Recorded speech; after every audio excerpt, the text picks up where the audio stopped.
ರೆಡ್ಡಿಗೆ ಜೈಲು ಶಿಕ್ಷೆ ಫಿಕ್ಸ್. ಮಾಜಿ ಸಚಿವ ಜನಾರ್ದನ್ ರೆಡ್ಡಿಗೆ 7 ವರ್ಷ ಜೈಲು ಶಿಕ್ಷೆ.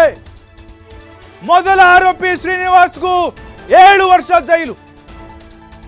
ಪ್ರಕರಣದ ಆರೋಪಿ ಸಬಿತಾಗೆ ಕೋರ್ಟ್ ಕ್ಲೀನ್ ಚಿಟ್ ಅನ್ನು ಕೊಟ್ಟಿದೆ.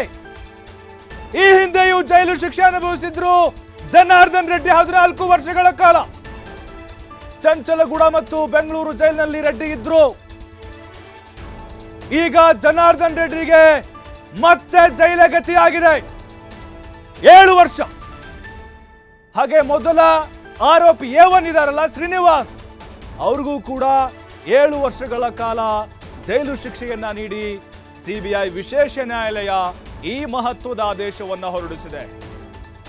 ಯಾಕಂದ್ರೆ ನೋಡಿ, ರಾಜ್ಯದ ಪ್ರಕರಣಗಳು ಬೇರೆ ಆಗ್ತವೆ, ಸಿಬಿಐ ಬೇರೆ ಆಗುತ್ತೆ. ಸಿಬಿಐ ಏನಾದರೂ ಅಲ್ಲಿ ಏನೋ ಆದೇಶ ಬಿತ್ತು ಅಂತ ಹೇಳಿದ್ರೆ ಖಂಡಿತವಾಗ್ಲೂ ಅದರಿಂದ ಹೊರಗಡೆ ಬರುವಂಥದ್ದು ಬಹಳ ವಿರಳ. ಈಗ ಜನಾರ್ದನ್ ರೆಡ್ಡಿಗೆ ನಿಜಕ್ಕೂ ಇದು ಮರ್ಮಾಘಾತ ಅಂತ ಹೇಳ್ಬೋದು. ಈಗ ತಾನೇ ಬಿಜೆಪಿಗೆ ಸೇರಿಕೊಂಡು ಈ ಹಿಂದಿನ ಪ್ರಕರಣದಿಂದ ಮತ್ತೆ ತಮ್ಮ ವಾಪಸ್ ಮರಳು ಜೀವನದತ್ತ ದಾಪುಗಳು ಹಾಕ್ತಾ ಇದ್ರು ಸಂಘಟನೆ ಅಂತೇಳಿ. ಬಳ್ಳಾರಿಗೆ ಹೋಗದೇ ಇದ್ರು ಕೂಡ ಕಲ್ಯಾಣ ಕರ್ನಾಟಕ ಭಾಗದಲ್ಲಿ ಸಂಘಟನೆ ಮಾಡಿಕೊಂಡು ಒಬ್ಬ ನಾಯಕರಾಗಿ ಹೊರಹೊಮ್ತಾ ಇದ್ರು. ಆ ಬೆನ್ನಲ್ಲೇ ಈಗ ಸಿಬಿಐ ರೆಡ್ಡಿಗೆ ಜೈಲೂಟವನ್ನ ನೀಡಿದೆ. 7 ವರ್ಷಗಳ ಜೈಲು ಜನಾರ್ದನ್ ರೆಡ್ಡಿಗೆ. ಕಾನೂನಾತ್ಮಕವಾದಂತಹ ಬಹುದೊಡ್ಡ ಸಂಕಷ್ಟ ಇದು. ಜನಾರ್ದನ್ ರೆಡ್ಡಿಗೆ 2ನೇ ಬಾರಿಗೆ ಎದುರಾಗ್ತಾ ಇರುವಂತಹ ಜೈಲೂಟ. ಅವರು ಕಾನೂನಾತ್ಮಕವಾಗಿ ಹೋರಾಟಗಳನ್ನ ಮಾಡಬಹುದು, ಸುಪ್ರೀಂ ಕೋರ್ಟ್ ಮೊರೆ ಹೋಗ್ಲಿಕ್ಕೆ ಅವಕಾಶಗಳಿರ್ತವೆ. ಆದರೆ ಈ ಹಿಂದೆ ಕೂಡ ಅವ್ರಿಗೆ ಕಾನೂನಾತ್ಮಕವಾಗಿ ಹಿನ್ನಡೆ ಆಗ್ತಾ ಬರ್ತಾ ಇತ್ತು. ಅವರು ಸಚಿವರಾಗಿದ್ದಾಗ ಈ ಹಿಂದೆ ಅಂದರೆ 2011ರ ಸಂದರ್ಭದಲ್ಲಿ 2008ರಿಂದ ಏನು ಸಚಿವರಾಗಿದ್ದರು, ಯಡಿಯೂರಪ್ಪನವರು ಮುಖ್ಯಮಂತ್ರಿ ಆದಂಥ ಸಂದರ್ಭದಲ್ಲಿ ಆ ಟೈಮ್ನಲ್ಲಿ ತಮ್ಮ ಅಧಿಕಾರವನ್ನು ದುರ್ಬಳಕೆ ಮಾಡಿಕೊಂಡು ಅಧಿಕಾರಿಗಳ ಕುಮ್ಮಕ್ಕಿನಿಂದಾಗಿ 800ಕ್ಕಿಂತ ಹೆಚ್ಚು ಕೋಟಿ ಸರ್ಕಾರಕ್ಕೆ ನಷ್ಟವನ್ನ ಮಾಡಿದ್ದಾರೆ ಅನ್ನುವಂಥ ಆರೋಪ ಅವ್ರ ಮೇಲಿತ್ತು.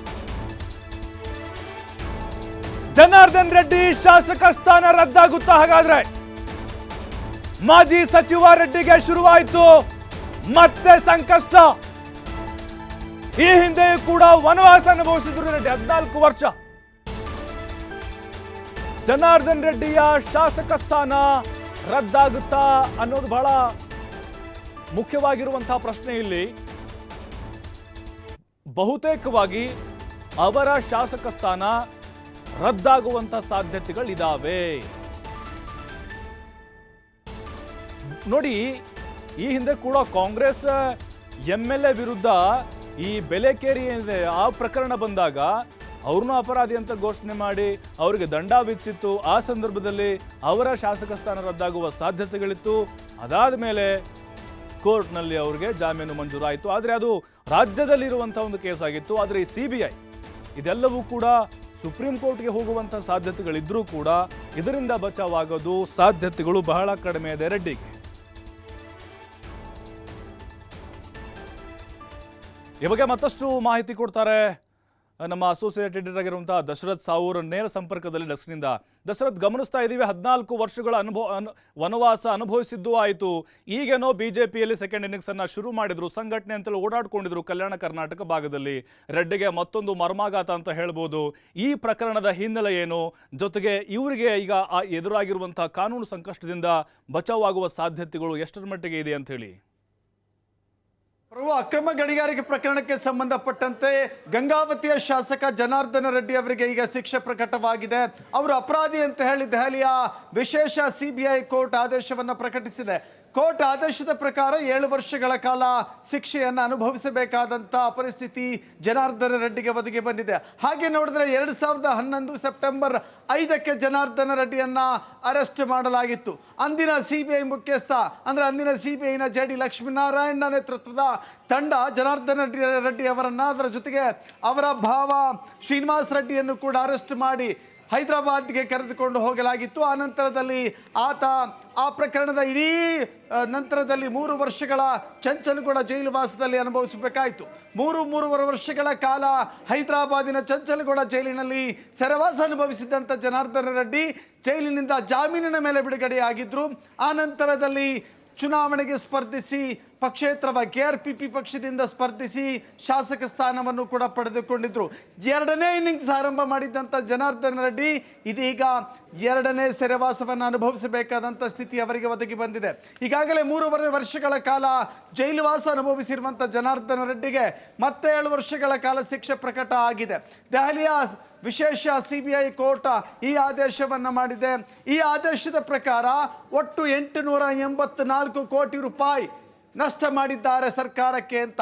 ಅದರ ಜೊತೆಗೆ 29 ಲಕ್ಷ ಮೆಟ್ರಿಕ್ ಟನ್ನನ್ನು ನಮ್ಮ ಭಾರತ ದೇಶದಿಂದ, ನಮ್ಮ ನೆಲದಿಂದ ಅದಿರನ್ನು ಬೇರೆ ದೇಶಕ್ಕೆ ಸಾಗಾಟ ಮಾಡಿದ್ದಾರೆ. ಅದರ ಮೂಲಕ ಸರ್ಕಾರಕ್ಕೆ ವಂಚನೆ ಮಾಡಿದ್ದಾರೆ ಅಂತ ಒಬಳಾಪುರ ಮೈನಿಂಗ್ ಕಂಪನಿಯ ಅಕ್ರಮಗಳ ದೊಡ್ಡ ಪಟ್ಟಿಯೇ ಇತ್ತು. ಅದರ ಮುಖ್ಯಸ್ಥರಾಗಿದ್ದಂಥವರು ಇದೇ ಜನಾರ್ದನ ರೆಡ್ಡಿ. ಕೇವಲ ಜನಾರ್ದನ ರೆಡ್ಡಿ ಅಕ್ರಮ ಅದಿರು ಸಾಗಾಟದ ಆರೋಪ ಮಾತ್ರವಲ್ಲ, ಗಡಿಯನ್ನೇ ಕರ್ನಾಟಕ ಮತ್ತು ಆಂಧ್ರ ಪ್ರದೇಶದ ನಡುವಿನ ಗಡಿಯನ್ನೇ ನಾಶಪಡಿಸಿರುವಂಥ ಆರೋಪ ಅವರ ಮೇಲಿದೆ.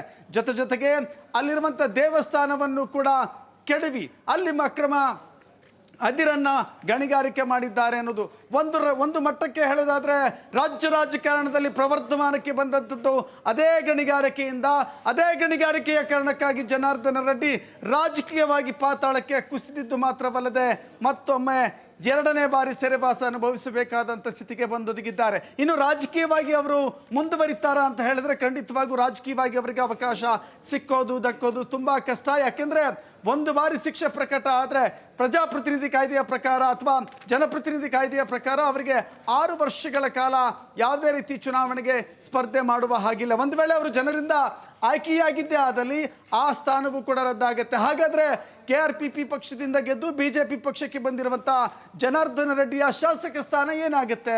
ಶಾಸಕ ಸ್ಥಾನ ಖಂಡಿತವಾಗೂ ಕೂಡ ರದ್ದಾಗುತ್ತೆ. ಆ ಮೂಲಕ ಜನಾರ್ದನ ರೆಡ್ಡಿ ಇಲ್ಲಿ ಅಪರಾಧಿಯಾಗಿದ್ದಾರೆ, ಶಾಸಕ ಸ್ಥಾನವೂ ಕಳೆದುಕೊಳ್ತಾರೆ, 7 ವರ್ಷಗಳ ಕಾಲ ಶಿಕ್ಷೆಯನ್ನು ಕೂಡ ಅನುಭವಿಸಬೇಕಾದಂಥ ಸ್ಥಿತಿಗೆ ಬಂದು ತಲುಪಿದ್ದಾರೆ. ಅಷ್ಟಕ್ಕೂ ಒಬಳಾಪುರಂ ಮೈನಿಂಗ್ ಕಂಪನಿ ಎಸಗಿರುವ ಅಕ್ರಮಗಳ ದೊಡ್ಡ ಪಟ್ಟಿಯನ್ನು ನೋಡೋದಾದರೆ ಒಬಳಾಪುರಂ ಮೈನಿಂಗ್ ಕಂಪನಿ ಅಕ್ರಮವಾಗಿ ಇಲ್ಲಿ ಗಣಿಗಾರಿಕೆಯನ್ನು ನಡೆಸಿತ್ತು. ಅದರ ಜೊತೆಗೆ ಲಕ್ಷಾಂತರ ಮೆಟ್ರಿಕ್ ಟನ್ ಅದಿರನ್ನು ಪರವಾನಿಗೆ ಇಲ್ಲದೆ ಬೇರೆ ಬೇರೆ ದೇಶಗಳಿಗೆ ಸಾಗಾಟ ಮಾಡಿದ್ರು.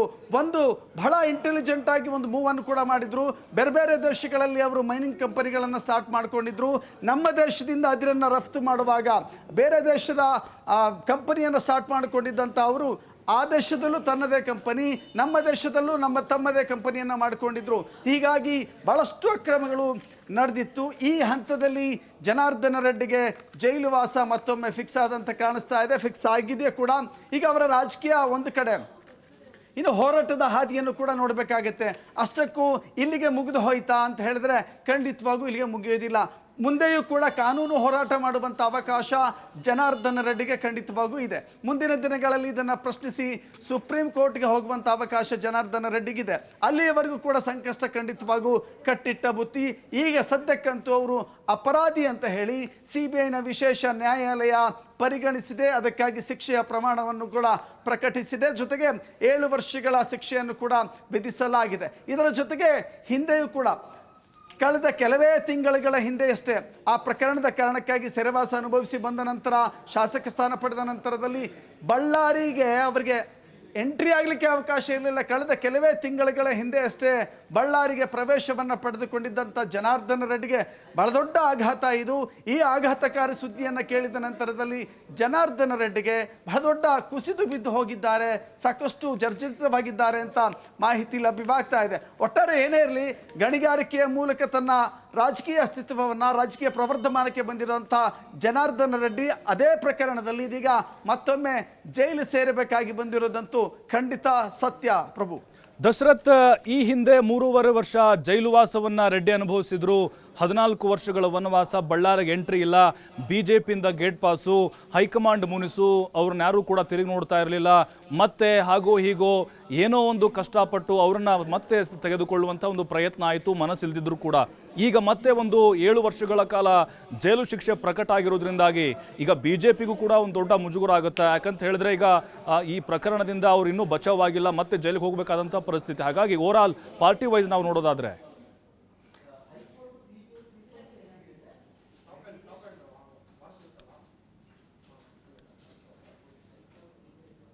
ಎಸ್ ಪ್ರಭು, ಗಮನಿಸ್ತಾ ಇದ್ದೀವಿ ಜನಾರ್ದನ ರೆಡ್ಡಿಯ ಈ ಅಕ್ರಮ ಕೂಟ ಇದೆಯಲ್ಲ, ಅನೇಕ ಜನರು ಕೂಡ ಇದ್ದಾರೆ. ಎಷ್ಟೋ ಅಧಿಕಾರಿಗಳ ತಲೆದಂಡ ಆಗಿದೆ ಇಲ್ಲಿವರೆಗೂ ಕೂಡ.